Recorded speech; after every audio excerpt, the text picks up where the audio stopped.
Hey, I'm Keith at 2-Bit Woodworks. Today, I'm going to show you how I built this Outfeed table. Check it out.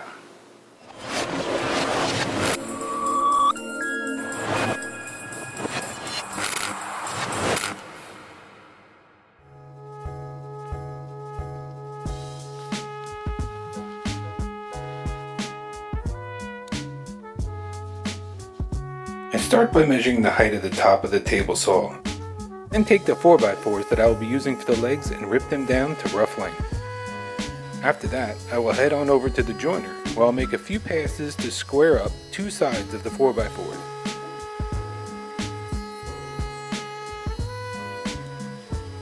From there, I'll head over to the table saw and trim the other two sides down so that I get a final dimension of 3" by 3" on the legs.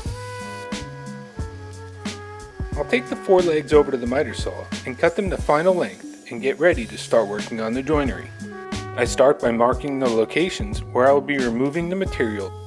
I make a bunch of passes and remove material from the legs, leaving space in between each pass. I use a hammer to easily knock out the large pieces. Then it's back to the miter saw to smooth out the cuts and clean up any leftover high spots with a chisel.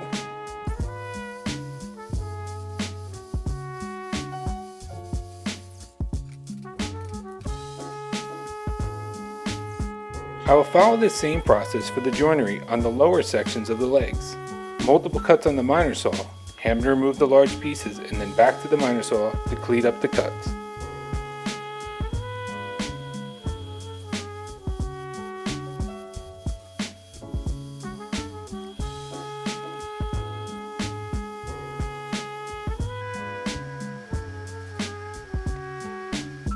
The next step is to cut down all the 2x4 material that I will be using for the rails, bracing, and joists.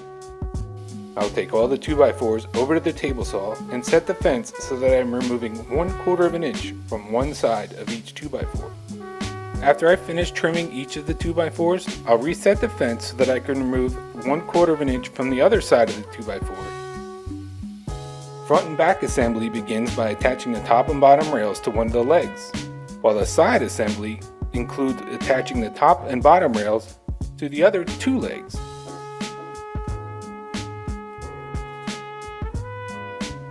I attach the rails to the legs for all 3 sides the same way, by pre-drilling out the holes for the screws, adding glue to the joints, and then attaching with 2" deck screws.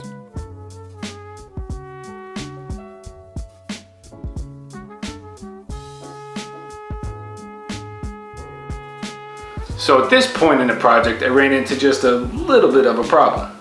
I realized that a 5-foot wide table was encroaching just a little bit too much into the center of the shop. And being in a 1-car garage, space is a premium. So the decision was made to go from a 5-foot wide table down to a 4-foot wide table. This was easily accomplished because I had not attached the 3 sides yet. So all I had to do was take off 12 inches from the top and bottom rail of the front and back sections with the circular saw.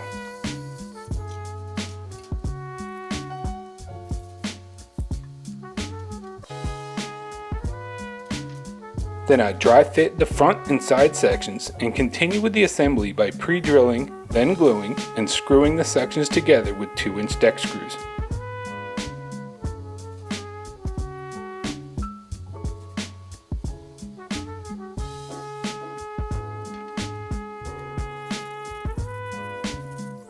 I repeated the process to attach the back section to the side section.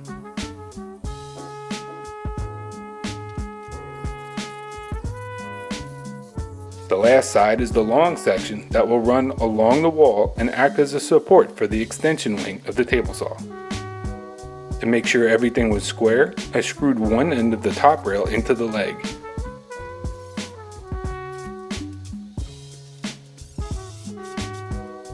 And then measured out the same distance as the opposing side rail, and then glued and screwed the rail to the front leg using 2" deck screws.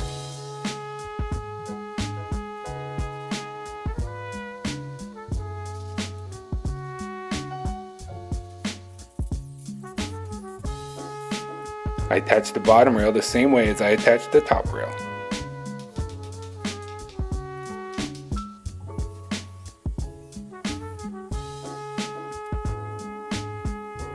Then I flip the table right side up and begin the process of strengthening the frame. To do this, I start out on the miter saw cutting 2x4s to length that will span the width of the frame and act somewhat as a joist. Then I drill pocket holes for attaching the joist to the rails.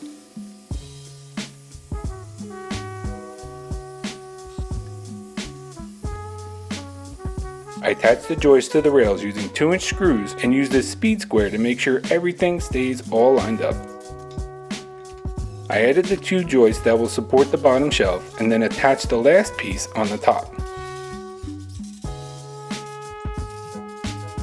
I drilled pocket holes in the vertical pieces for the front legs of the extension portion.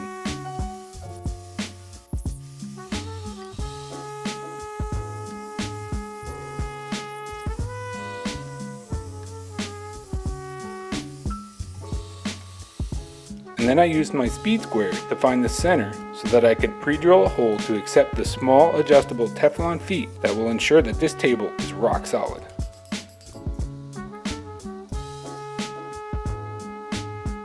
The next step is to attach the front leg to the top rail of the frame using pocket hole screws.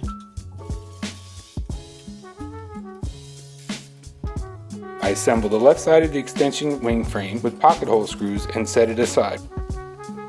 The frame is put on its side so that I can install the adjustable feet to all 4 of the main 3x3 legs. Then it's time to move the table saw into position and get the remainder of the frame together. I headed over to the miter saw to cut a few support pieces that will span between the left and right section of the extension table. Then I add a few pocket holes to the support pieces.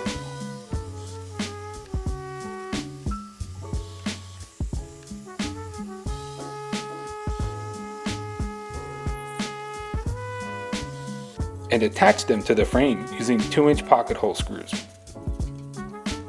I made sure that the table saw and frame were level by adjusting the feet of the Outfeed table and adding shims under the table saw where needed to line everything up. I wrestled a 4x8 sheet of 3/4 inch pure bond plywood onto the frame. Then marked out the location of the table saw on the plywood so that my cuts were accurate and I could drop the plywood right over the table saw so there were no gaps. I dug through my toolbox and found one of 100 spare dust collection elbows that don't fit anything, and used that as a template to match the rounded corners of the table saw.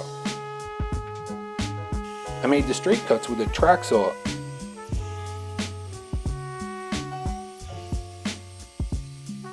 and then finished off the corners with a jigsaw and a chisel.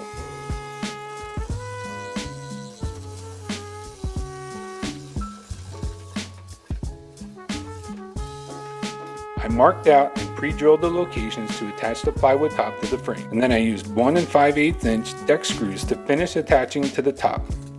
To make some trim for the short and long side of the table, I ripped down a 1-inch strip from one side of a 2x4 and then flipped the board and repeated the cut on the other side.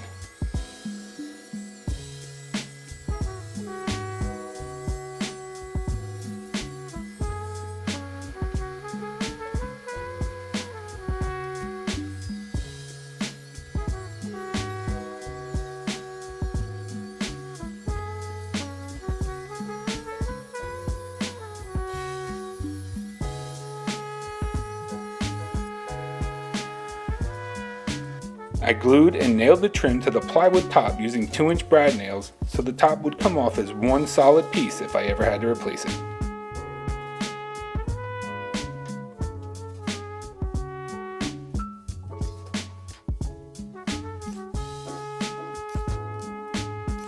I sanded the top and legs down to 120 grit.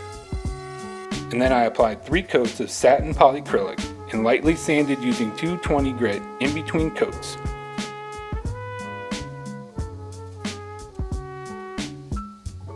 I break out the track saw again to rip a few pieces of 1/2-inch pure bond plywood for the bottom shelf. I notched out the corners on the front and back pieces and attached using 1-inch brad nails.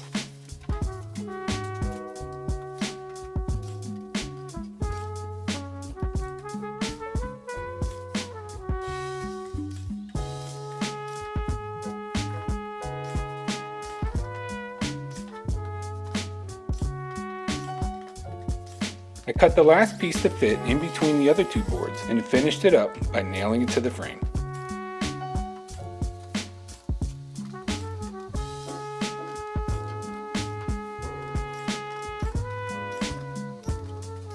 So that about wraps it up for part one of the Outfeed table build. This is something that I really needed in the shop. I had to have a centralized location where I could do most of my work. I needed a spot to do any glue ups, assemblies, and use it as its main purpose as an Outfeed table for the table saw. If you liked this video, please click the like button below. And if you're new here or not yet subscribed, please click that subscribe button because I'd love to have you back here for the next video. Part 2 of this video will be adding in a complete router table setup, and part 3 will be building out some custom storage underneath for things that I don't use every day or that just don't fit anywhere else. Any products or tools that I used on the build video will be linked down below in the description. I appreciate all the support. Thanks for stopping by and come back soon. Take care.